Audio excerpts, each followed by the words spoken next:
At a press conference in Amman, the Marxist-Leninist group transfixed the world as it outlined its manifesto. To make it clear to the whole world that PFLP is not a bloodthirsty organization, we have released all women and children and sick gradually since the first day. PFLP had also transferred the rest, that is the 40 passengers, who are classified as suspects under interrogation or hostages by the revolution, have transferred them into a more cozy place. Nevertheless, these people are now living in much better conditions than that on the airfield or in our refugee camps, and they will be kept there until our prisoners are released. PFLP had destroyed completely today the 3 planes, practicing one of its strategical lines to hit the imperialist and Zionist interests all over the world, and in reaction to the stand of the imperialist and Zionist powers. Behind the scenes, there was tension between allies Britain and the United States after British Prime Minister Edward Heath decided to secretly negotiate with the terrorists. US President Richard Nixon, on the other hand, favored direct military action. He instructed his Secretary of Defense, Melvin Laird, to arrange for PFLP positions to be bombed in retaliation for the hijackings. However, Laird told his president inclement weather made this impossible. He later admitted that this was an excuse to avoid carrying out the order, as he thought it would damage American interests given the country was already fighting a debilitating war in Vietnam.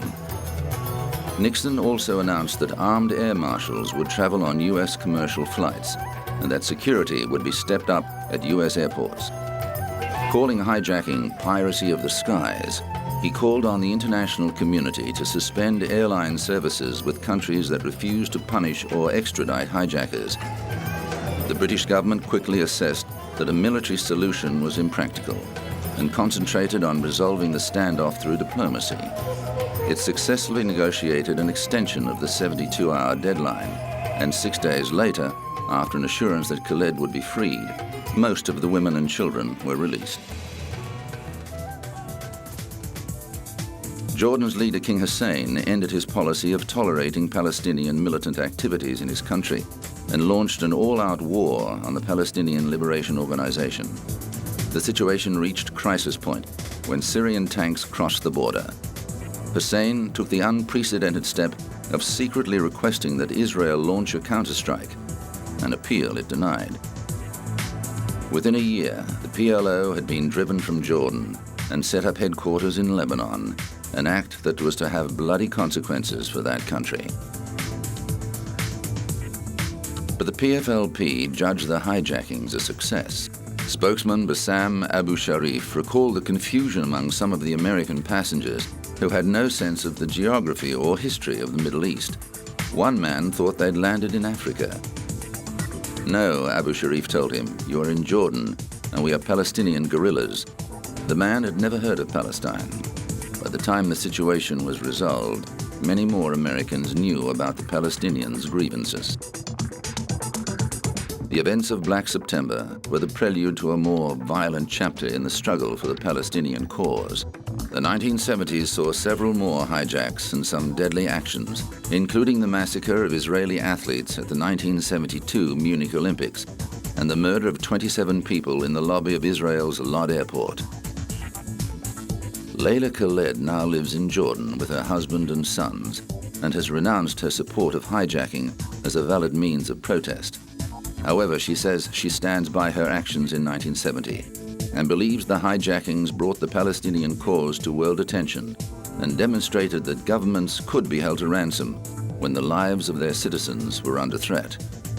After the Dawson's Field hijackings, air travel was never the same again.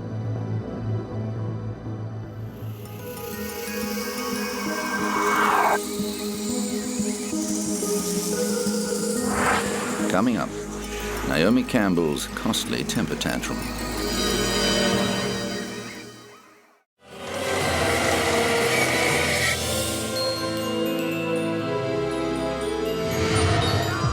World-famous supermodel Naomi Campbell attracts attention wherever she goes. Since starting on the catwalk at the tender age of 15, Campbell has built a lucrative career in the beauty industry. She's appeared on the cover of Vogue, posed nude for Playboy, and starred in a string of music videos. Her ghost-written novel Swan was a bestseller, and she's worked on many charity projects for the people of sub-Saharan Africa. Campbell counts former South African leader Nelson Mandela as one of her friends. But as well as her exotic beauty, the model is also renowned for her fiery temper, a trait that has got into hot water on more than one occasion. In 2000, Campbell pleaded guilty to assaulting her assistant Georgina Galanis with a phone. The Toronto court cleared her record in exchange for her expression of remorse. Just 6 years later, Campbell was back in court, this time accused of attacking her housekeeper, Anna Scavolino, with a jewel-encrusted mobile phone after becoming enraged over a missing pair of jeans. The housekeeper was treated for a head injury following the incident. Campbell did not appear at the initial hearing, and a bench warrant was issued for her arrest. But after her lawyer explained why she couldn't attend, Manhattan Criminal Court Judge Evelyn Laporte took back the warrant. The case was adjourned to November 15, 2006. The defense and prosecution were unsuccessful in cutting a deal, so the supermodel was forced to front court on the agreed date, clad demurely in a stylish, figure-hugging black dress. Her lawyer said Campbell hoped to reach an agreement that would only require community service. The model faced up to 7 years in prison and deportation back to Britain if convicted on an assault charge. The defense attorney also said he didn't want Campbell in a situation like 80s musical icon Boy George, who was followed by reporters when he did community service for the sanitation department after pleading guilty to falsely reporting a burglary. He said Campbell was fully aware of the gravity of the situation. Naomi is taking it seriously, but I don't think that's any big whoop, because no one who's gone through the system, who's been arrested and fingerprinted and photographed and brought in front of a judge and bail was set, no one under those circumstances takes these things cavalierly. It's a very, very serious situation. Campbell was also hit with a lawsuit from another former employee who said the British model viciously assaulted her while calling her a dumb Romanian.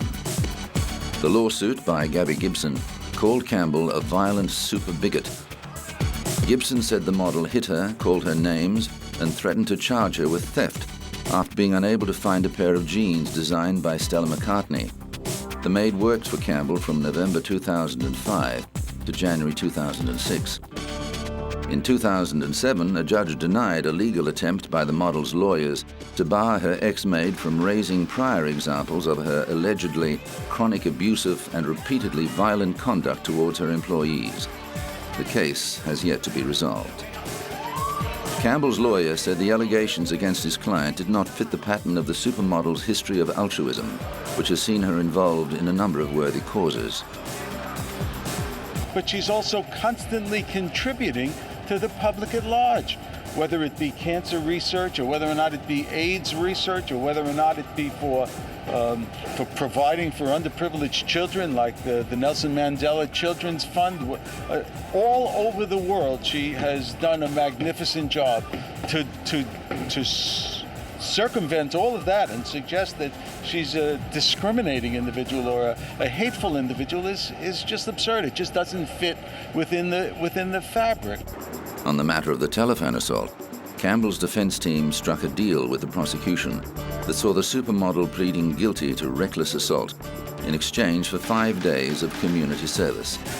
Campbell served her sentence at a New York City Sanitation Department garage, where she swept and mopped offices and bathrooms between the hours of 8 a.m. and 4 p.m. Campbell was also ordered to pay her maid's medical expenses and to attend a 2-day anger management program. But just a year later, Campbell was banned from flying on British Airways after an incident at Heathrow's Terminal 5. The 37-year-old model was arrested on suspicion of assaulting a police officer and later released on bail after being removed from a flight to Los Angeles.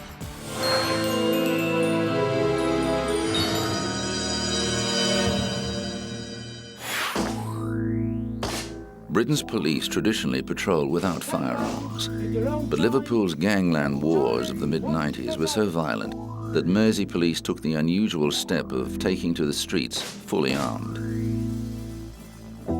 Officers needed protection against the hardened gangs that were fighting over control of the city's nightclubs and drug distribution. The explosive dispute led to the shooting death of David Ungi, the head of a powerful local family, in May 1995. A further 9 shootings rocked Liverpool as the gangs retaliated against each other. What concerns me is the lowering of the threshold of what used to be unacceptable behaviour, where people are now willing to use firearms, whereas perhaps in the past they would have used fists or knives. Ungi's lawyer denied he was a criminal. What I have to say is that in any major city in this country, there are obviously criminal elements, some more organised than others. But I'm not aware, as a solicitor who's been practicing here for 20 years, of any organised mafia in this city. Certainly in my conversations with senior police officers, there's been no suggestion that my clients are part of a criminal mafia. But the godfathers of crime in Liverpool had access to some of the deadliest weapons. One police raid netted 4 Uzi machine guns. Carrying weapons has suddenly become a fashion accessory to those people of that kind of mind who feel that they must carry weapons and flaunt them and every now and then fire them off. Doctors at the city hospital were appalled with the wounds they had to deal with. We've seen people with shotgun wounds to the back which have penetrated into the chest and have collapsed both lungs. We've seen shotgun pellets and wounds spread all around the limbs. We've seen limbs almost taken off with shotgun sprays. We've obviously seen chest injuries of all sorts.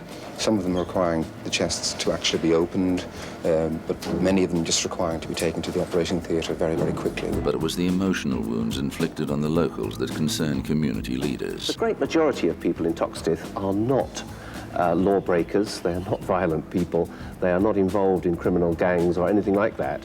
And their lives are being disrupted by what they see going on around them. And the fear is one part of the community would be turned against another. There's no reason why it should, but when people are feeling insecure, then all sorts of things can result. As the main port of entry for illegal firearms and drug importation, Liverpool continues to be a hotspot for violent crime and home to some of Britain's most trigger-happy criminals.